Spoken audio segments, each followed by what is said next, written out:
Assalamualaikum warahmatullahi wabarakatuh. Perkenalkan saya Ibu Fadila Nur Fajri yang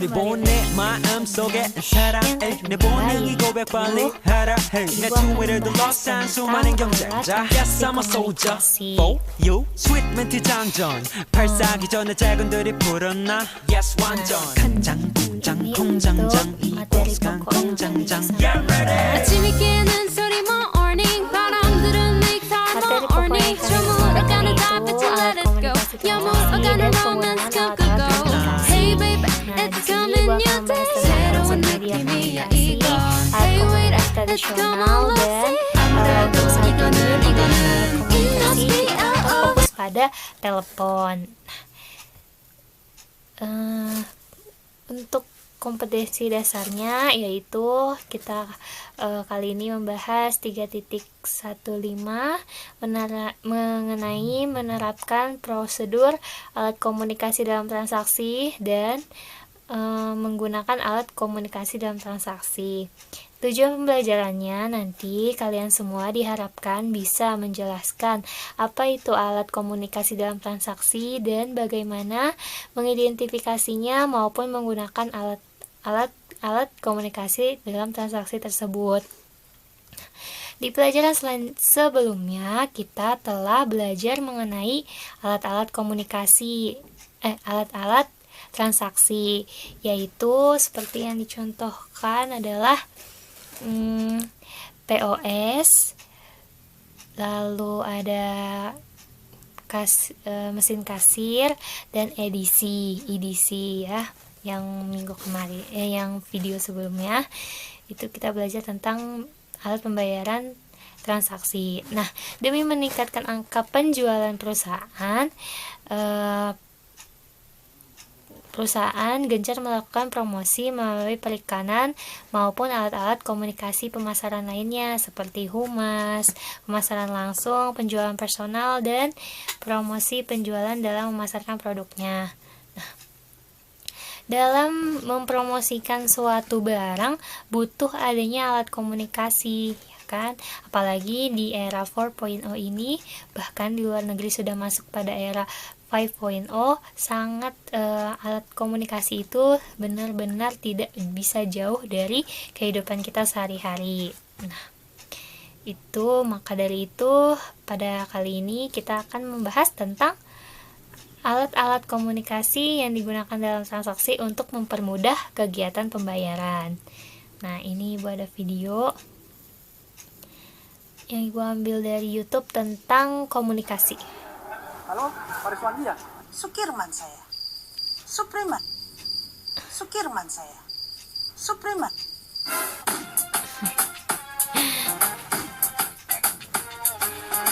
Ya. Lu udah ngerjain tugas Pak Riswandi belum? Ini contoh-contoh dari miskomunikasi ya.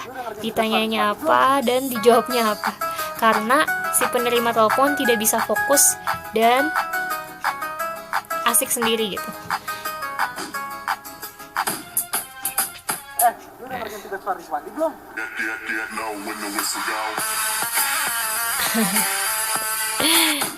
Ya, dicuekin. Ada yang pernah menjadi korban seperti yang baju bola ini, ada yang pernah menjadi beliau. Ya, gitu. Cara ngerjainnya gimana sih? Ya, seperti itu ya. Nah, kita masuk ke tentang pengertian apa itu media komunikasi.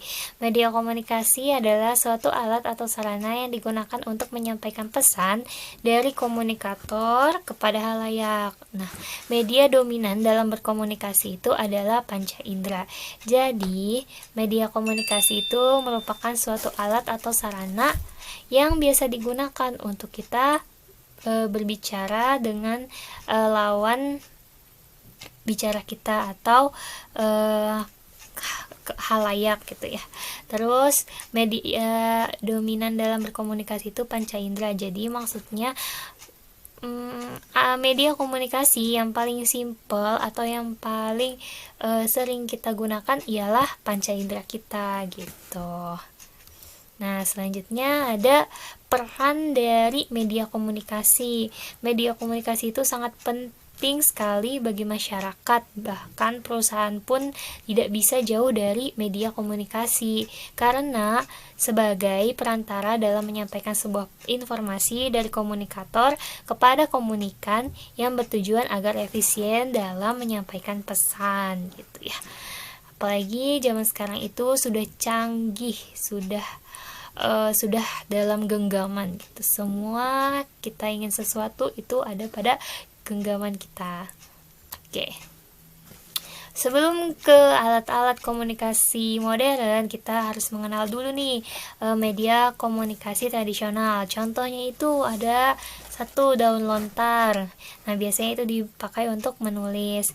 Yang kedua ada kentongan. Nah, kentongan ini memiliki fungsi jika dipukul sekali itu petanda apa, dua kali apa, dan biasanya jika berkali-kali maka akan ada biasanya petanda akan adanya bahaya. Lalu merpati pos, dulu dalam menyampaikan surat atau pesan orang-orang itu memakai jasa merpati atau hewan merpati gitu. Kenapa memakai hewan merpati? Kenapa nggak yang lain? Coba tulis di kolom komentar ya. Ya, jadi coba ibu lihat dulu. Oke. Jadi kenapa dipilihnya merpati? Karena merpati itu merupakan salah satu hewan yang cerdas gitu. Mereka hafal jalan pulang dan jalan pergi ketika mereka terbang gitu. Makanya dipakai untuk jasa pengiriman pesan atau surat. Yang terakhir ada lonceng. Lonceng ini juga memiliki maksud tertentu. Misalnya dalam satu kali loncengan itu petandanya apa. Contohnya kayak di sekolah, jika misalnya 2 kali lonceng berarti itu tanda pergantian jam, atau jam istirahat biasanya loncengannya itu akan panjang. Nah, selanjutnya ada media tradisional yaitu surat dan telegram. Ini ya masih untuk surat kita masih bisa gunakan ya sampai sekarang, cuma tidak sering waktu dulu gitu. Sekarang sudah diganti menjadi email. Nah, ini kemudian ada video lagi mengenai miskomunikasi ya dalam berbisnis. Nah, ini dia ceritanya lagi drive thru. No, just what I ordered. Would you like chicken nuggets with that? No, just 2 plain cheeseburgers. Would you like an apple pie with that? No, just 2 burgers. 2 burgers. Would you like a turkey sandwich with that? No, just 2 burgers. Ya, nah jadi maksud dari video tersebut ialah ketika kita menjadi seorang penerima telepon dalam berbisnis, usahakan tidak mengulang pesan ataupun menyampaikan pesan yang tidak mau didengar oleh penerima telepon gitu. Karena dalam contoh yang disampaikan ini, dalam video ini tertera bahwa pelanggan itu hanya meminta 2 burger saja, tetapi penerima telepon itu menawarkan hal-hal yang lain gitu.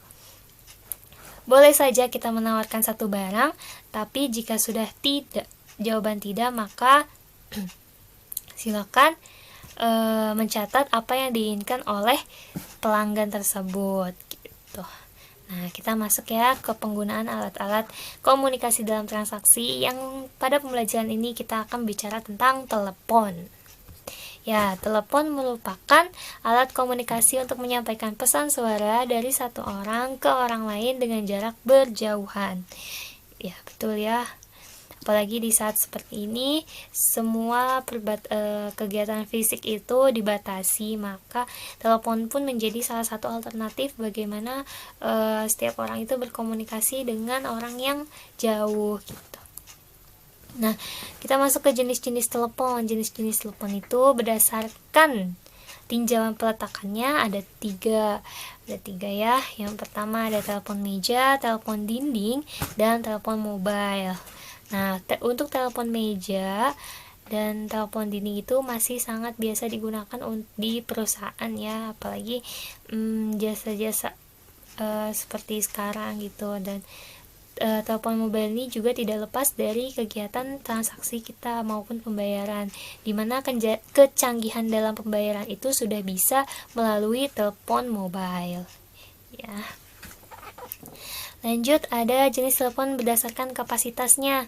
Nah, di sini ada single line telepon, multi button telepon, sistem hunting, dan loudspeaking telepon. Nah, jadi dari maksud yang loudspeaking telepon ini, ketika mengangkat telepon kita tidak perlu mengangkat gagangnya gitu. Jadi sudah bisa berbicara tanpa mengangkat telepon. Jadi suara yang dikeluarkan itu keras gitu. Lalu berdasarkan jangkauannya, ada hubungan lokal yaitu antar daerah tertentu, interlokal yang dimana jaraknya itu antar kota atau provinsi. Kalau daerah tuh misalnya dari Lembang ke Sukajadi gitu, itu kan masih hubungan lokal. Kalau interlokal misalnya dari Bandung ke Jakarta gitu.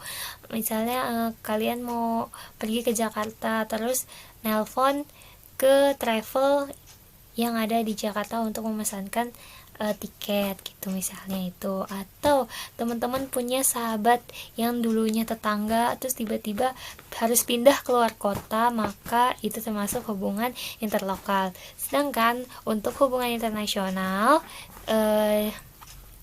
misalnya kalian punya teman pena atau sahabat pena yang kalian dapatkan melalui media sosial. Di situ kalian mengirim surat ataupun berhubungan melalui telepon yang ada di luar negeri. Nah, itu termasuk hubungan internasional gitu. Lalu yang selanjutnya ada berdasarkan klasifikasinya, yaitu ada sistem sambungan manual dan otomatis, sistem dialing, telepon yang diputar dengan cara memutar atau menekan tombol angkanya, lalu mekanisme mesin, digital dan non-digital, dan yang terakhir ini yaitu fasilitas sambung menggunakan kabel satelit atau stasiun microwave. Nah, yang terakhir ada telepon digital. Nah, telepon digital ini merupakan benda yang sangat-sangat kita sering temui dan kita gunakan. Bahkan kita tidak bisa lepas dari telepon digital ini ya. Nah, apa aja sih ciri-cirinya? Yaitu terdapat layar atau display, mempunyai kapasitas yang lebih besar dalam menyimpan telepon, betul, dan mempunyai headset kan, dan ketika menelpon mungkin orang lain tidak bisa mendengar apa yang kita bicarakan dengan penerima telepon. Itu mempunyai fungsi intercom dan radio panggilan. Dan yang terakhir, lebih mudah dan ringan, bisa dibawa kemana saja. Ya, ini ada contoh dari tips menerima telepon ya, yang baik seperti apa.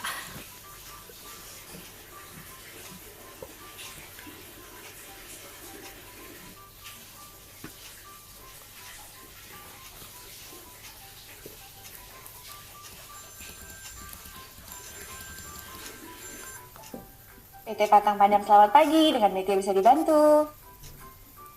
Sapalah konsumen dengan Halo, ramah. PT Patang Padam, ini siapa? Pagi Mbak, apa kwitansi pembelian 6 genset atas nama Bapak Andre sudah dikirimkan? Belum, Pak. Boleh saya kirimkan hari ini? Boleh Mbak, Tuh dikirim ya, hari ini berikan aja ya ke respon kantor singkat, saya. tidak seperti yang tadi video yang sebelumnya Siap, ya. Pak. Kwitansi untuk 6 unit genset Responnya kami tuh akan kirimkan ditanya kantor lagi, Bapak hari ditanya ini. lagi Ada gitu. lagi Pak Andre yang bisa saya bantu? Rangkum kembali pesan gitu. Baik Pak Andre, terima kasih sudah menghubungi PT Pantang Padam. Selamat pagi. Selamat pagi. Nah, oke, jadi seperti itu ya tentang bagaimana kita berkomunikasi menggunakan telepon, dimana ketika kita menerima telepon usahakan memberi salam dengan ramah, lalu memperkenalkan diri dan menanyakan apa tujuannya penelpon itu, dan tidak lupa mencatat apa yang ingin disampaikan penelpon kepada kita gitu. Ya, jadi seperti itu ya pembelajaran kali ini. Diharapkan kalian semua mengerti akan apa itu alat komunikasi dalam transaksi, dan diharapkan kalian bisa menggunakan alat komunikasi tersebut dengan baik, dan juga kalian diharapkan dapat bisa mempraktekkan langsung ketika kalian bekerja di suatu perusahaan atau bidang bisnis yang kalian jalani gitu, dimana customer service dalam penerimaan telepon itu sangat berpengaruh dalam peningkatan penjualan di perusahaan kalian maupun bisnis kalian yang akan jalani. Terima kasih. Wassalamualaikum warahmatullahi wabarakatuh.